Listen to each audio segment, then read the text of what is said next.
Banyak orang yang tidak faham bahwasanya memberi makan dan minum itu dalam Islam adalah salah satu cara untuk mendapatkan amal jariyah.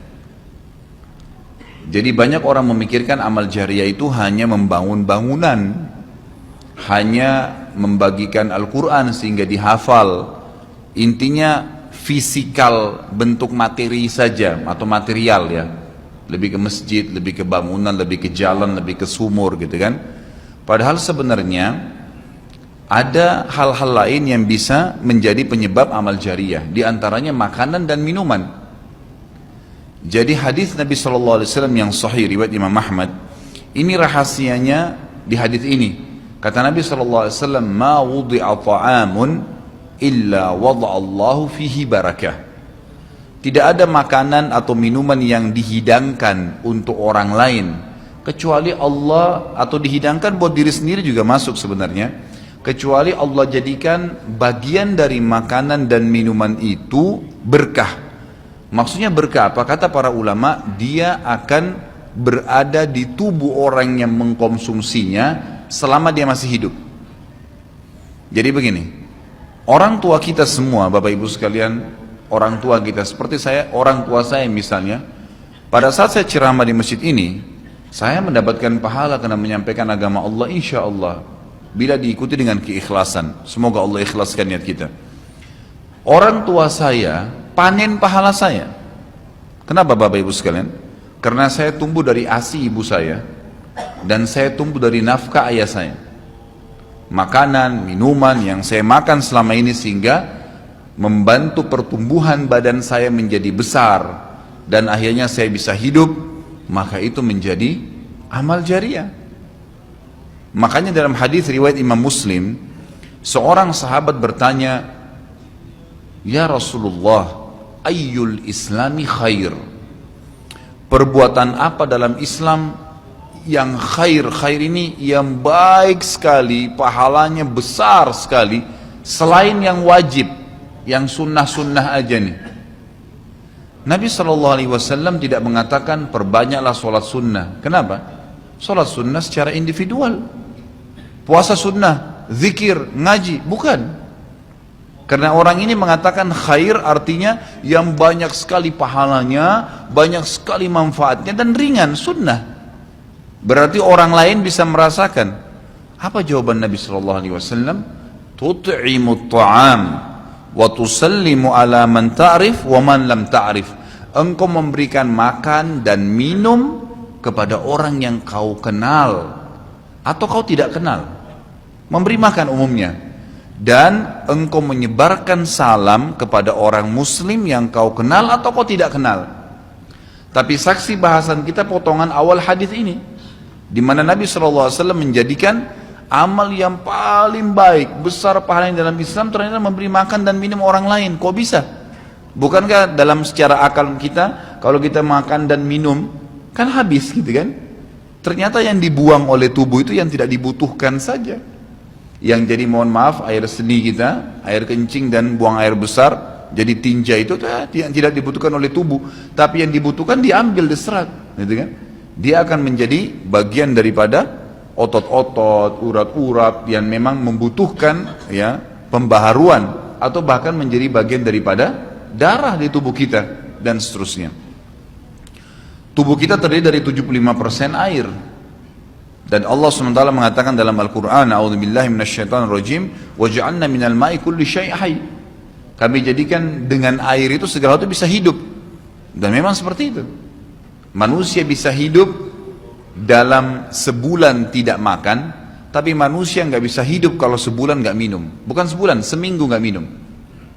Makanya para sahabat, beberapa riwayat menyebutkan seperti Abi Dzar radhiyallahu anhu, beliau mengatakan waktu beliau datang ke Mekah untuk mencari tahu berita tentang Nabi SAW, saking khawatirnya kalau beliau mengaku mau cari Nabi, karena semua orang yang datang dari luar Mekah mencari Nabi Muhammad SAW waktu zaman di Mekah itu digebukin atau dipukul.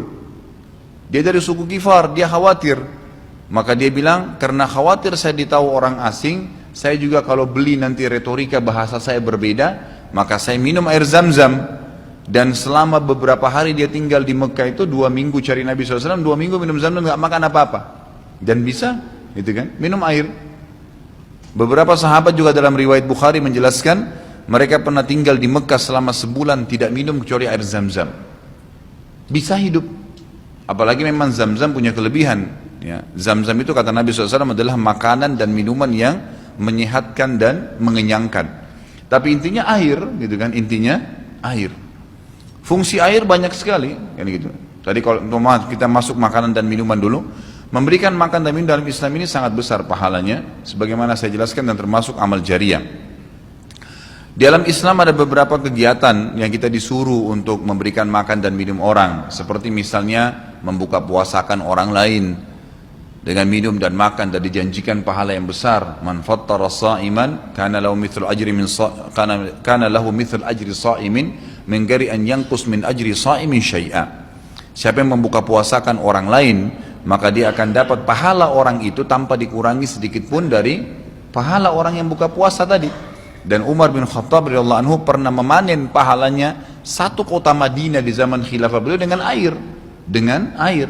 Jadi zaman khilafah beliau di akhir hidupnya, atau maaf, di akhir khilafahnya beliau sempat di akhir Ramadan juga, bukan di akhir khilafah, mohon maaf, di akhir Ramadan, dia salah 1 tahun khilafahnya beliau sempat ingin membuka puasakan orang, sudah mau habis Ramadan, ingin dapat pahala. Waktu itu beliau jadi khalifah, jadi raja, diiklankanlah di Madinah, ya dia bilang pada pembantunya, gulamnya, tolong iklankan kalau saya akan buka puasakan orang. Ingin cari pahala, orang semua diiklanin. Amir Mu'minin bin Khattab mengundang buka puasa. Orang-orang pada berbondong-bondong datang. Yang undang siapa? Raja. Yang orang bayangkan ini akan ada kambing bakar, yang akan ada ini, akan ada itu, macam-macam. Raja yang undang, gitu kan. Ternyata Bapak Ibu sekalian, waktu sudah ngumpul semua jemaahnya, masyarakat depan rumah Umar menyuruh membagikan gelas-gelas yang zaman itu memang terbuat dari tanah liat. Kemudian dibagikan satu-satu dan disuruh antri di sumur. Gitu kan? Karena memang mereka minumnya di sumur waktu itu, tidak ada sumber air yang lain, gitu kan. Mereka antri di sumur, lalu mereka ambil isi air masing-masing di sumur itu, antri kemudian sambil duduk. Setiap kali seseorang di antara mereka dituangkan air di gelasnya, mereka berkata, mungkin sebentar keluar kurmahnya, makanannya, dan seterusnya. Begitu terdengar azan, kata Umar kepada pembantunya, sampaikan kepada seluruh muslimin, silakan berbuka puasa dengan air yang ada di tangan mereka. Maka dia pun mengatakan silakan buka puasa, dan selesai segelas air ini maka selesai buka puasanya Amir Mu'minin, gitu. Orang akhirnya bubar, tapi pada saat itu orang faham Umar bin Khattab ingin mencari pahala orang, gitu kan, ingin mencari pahala saja. Dan ini sudah saya tekankan, kalau menjelang Ramadan, Anda juga bisa ikuti pengajian saya di YouTube, ada judulnya Dahsyatnya Ramadan. Salah satunya itu kalau tiba Ramadan, ikhwan, maka maksimalkan waktu membuka puasakan orang. Apa susahnya membeli sedus air, ya, air mineral, berapa harganya? 20.000, 30.000, 20.000 rupiah kalau nggak salah ya. Air mineral gelas, isinya berapa? 40 sekian. Baik, kalau kita bagiin di masjid, satu orang minum 1 gelas, kita dapat 48 pahala orang buka puasa. Nah, itu luar biasa, hanya dengan 20.000 rupiah. Tapi anehnya banyak orang tidak mau amalkan, padahal itu termasuk selain amal jariah, dapat juga pahala buka puasakan orang lain. Nabi SAW dan juga merupakan ciri para nabi-nabi, mereka itu paling senang mengikram tamunya, dan beliau menjadikan sebagai sebuah prinsip dasar dari iman kepada Allah dan hari akhir, sebagaimana beliau bersabda dalam hadis Bukhari Muslim, man kana yu'minu billahi wal yawmil akhir falyukrim daifahu. Siapa yang beriman, mengaku beriman kepada Allah dan hari akhir, maka dia harus mengikram itu, melayanin, memberikan makan dan minum, ya, mengucapkan tutur kata yang baik bagi tamunya. Intinya memberikan makan dan minum dalam Islam ditekankan sekali, karena itu juga termasuk, ya, amal ibadah, amal jariah dan amal ibadah yang akan mendapatkan pahala. Jadi ada 2 sisi pahala yang didapatkan selain amal jariahnya, selama dia makan dan minum kemudian itu masih ada di dalam tubuhnya, maka berarti itu akan terus menjadi amal jariah. Kata para ulama, dia akan terus menjadi amal jariah pada saat seseorang tumbuh besar. Kayak kasus seseorang manusia tadi, orang tuanya, ayahnya carikan nafkah yang halal, ibunya kasih ASI, kemudian dia tumbuh besar dari situ. Tumbuh besar ini ternyata menjadi otot-ototnya, menjadi komponen dari tubuhnya. Kemudian dia menjadi besar, lalu dia menikah. Dari komposisi tubuhnya tadi, ternyata ada yang mengalir di sperma dia kepada anaknya. Kemudian anaknya tumbuh besar juga dari situ, dan seterusnya. Jadi amal jariah selama masih ada manusia itu. Jadi seperti itu luar biasanya gitu.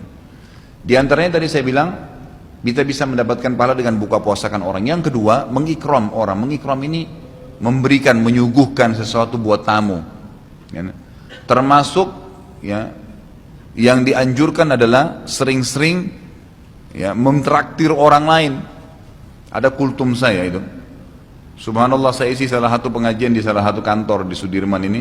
Sampai saya dibisikin, Ustadz, setelah saya nonton di YouTube ceramahnya Ustadz tentang traktir, ini teman-teman semua pada berebut nih, saling traktir-traktiran gitu. Jadi nggak lagi nunggu temannya yang bayar, tapi dia yang bayar duluan. Ternyata itu amal jariah ya Ustadz ya. Oh iya, amal jariah. Kan gitu. Memberikan makan orang, bayangkan kalau dia makan dan minum dia kenyang. Kemudian ada yang jelas pasti ya, makanan minuman yang dimakan dan diminum itu pasti ada bagian yang akan menjadi komposisi tubuhnya. Nggak mungkin semua terbuang. Maka itu berarti akan jadi amal jariah. Apalagi kalau dasarnya yang kita berikan makan orang-orang yang bertakwa, orang soleh, luar biasa. Makin kuat dia beribadah. Ciri Nabi Ibrahim alaihissalam, Nabi Ibrahim itu malah luar biasa ikramnya. Ya. Dia suka dengan tamu, sampai-sampai kalau dihidangkan makan, cirinya beliau nggak pernah makan sendiri. Pasti habis dihidangkan makan, dibuka pintu rumahnya, siapapun lewat dipanggil makan sama dia. Syekh bin Baz hafizahullah rahimahullah, beliau sudah meninggal. Salah satu muridnya menceritakan, beliau itu punya rumah, ya, rumahnya dia di belakang atau di samping rumahnya itu ada sebuah tempat yang kosong, pakai AC, ya dilapangkan seperti masjid inilah. Setiap hari beliau menyiapkan makan siang dan makan malam untuk 600 orang. Setiap hari. Siang itu untuk 600 orang, malam untuk 600 orang. Jadi 1200 orang yang makan setiap hari. Atau 1200 porsi lah ya. Kalau orang yang sama makan siang dan makan malam. Sampai-sampai beliau bukan mengundang ya, enggak diundang orang. Jadi awal-awalnya saja diiklanin. Jadi kalau sudah tiba waktu makan siang, yang lagi nyapu jalanan mampir, yang lagi lewat mampir, yang muridnya mampir, yang kerabatnya mampir, pokoknya mampir 600 orang. Siang malam, tiap hari sampai belum meninggal. Itu bagaimana mereka mengikramnya. Kadang-kadang kita subhanallah, makanan kita taruh di kulkas sampai rusak, nggak mau dibagi kepada orang. Pelitnya luar biasa. Kalau buahnya lagi berbuah dibungkus, nggak mau dibagi ke orang lain. Padahal sebenarnya rahasia untuk menambah berkah sesuatu benda, rezeki kita, itu diinfakkan dulu. Kata Nabi SAW di dalam hadis Bukhari, Allah SWT berfirman, ya ibna Adam, anfik alaik. Wahai anak Adam, infak dulu baru saya infakkan kepadamu. Artinya baru saya berikan, bukakan rezeki itu.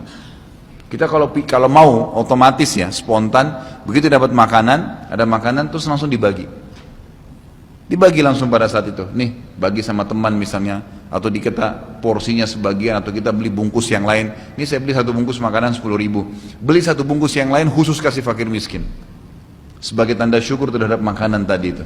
Langsung diinfakkan. Itu spontanitas, tidak berhenti rezekinya tuh.